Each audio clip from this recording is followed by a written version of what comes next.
Well, welcome back to another Parts Factory Australia installation tutorial video. Guys, we're working on this Hyundai Santa Fe. This is actually a Sportage, but as we all know, or most of us in the industry know, the Hyundai and the Kia is almost exactly the same car. So I'm going to use this Sportage to demonstrate how to both change a boot lock on a Sportage and a Santa Fe. Specifically, we're talking about the 13 to 17 model of Santa Fe and Sportage. Guys, it's a very, very easy job. Most of the time, to be honest, this electric actuator is going to pack up, which means you're not going to be able to open your boot. The way you do it is you can literally just pop a little cap right here. You'll notice, so what you do is you crawl through the car, through the back seat. There's a little lever. Just push the lever. You'll notice it goes pop. Bring it up. We're going to 3 10mm bolts. Hopefully you've already ordered the Parts Factory one, guys. If you do need this part, which clearly you do, you could literally just jump on the website, click on the title of the video, it'll a little description will pop down, order the part. I think they're $88.30, free express post within Australia. Get it in your hand, do this job yourself, guys. This is not a job you'd take to a mechanic. They're gonna charge you an hour's labor for something that's gonna take you and I about 2 or 3 minutes, guys. So what I want you to do is grab a 10mm socket and meet me back here in a second. Alrighty, the good news is, guys, is these Sportages or Santa Fe boot locks, quite easy. You literally just pop these 3 10mm. 1, 2, 3. If you got a little rattle gun, you're going to get this done even quicker. But yeah, as you can see, just, even if you want to take off your socket, do it by hand.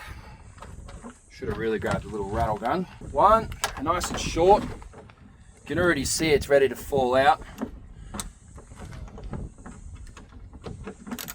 2, and then 3, and then of course it's now time just to grab your new one and throw it back in.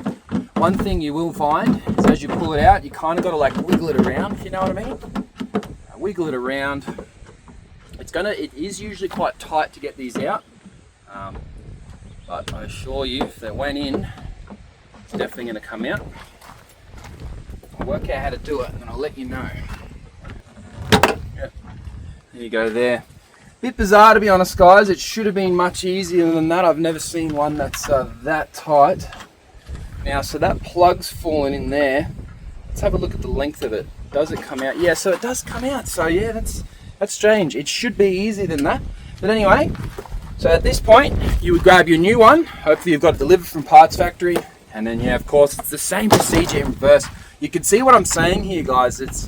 It's one thing to, take your car to a mechanic, allow them and, trust in them to quote you up correctly, etc., etc. But guys, these jobs, I will admit though, this one's a bit funny. I've never ever had it where the hole is technically not big enough. Huh. Yeah, very weird. Now I will say, just make sure you're not cutting into this wire here. That could cause issues electrically in the future for you. But yeah, as you see, you can get it. So you'd obviously have your new one, guys, throw it back in, your 3 screws, and then you're good to go. So just remember, this one suits the Sportage and the Hyundai Santa Fe. So I'll put the links in the description. But other than that, guys, as you can see, it's a super easy job. And I hope you've enjoyed the video, guys. I've tried to keep it as easy and as simple as possible for you. Thanks for watching another Parts Factory Australia installation tutorial video. If you can, give it a thumbs up, and if this is entertaining to you or you do your own DIY repairs, sub to the channel. Got heaps of content coming out in the near future, guys. Thanks, see ya.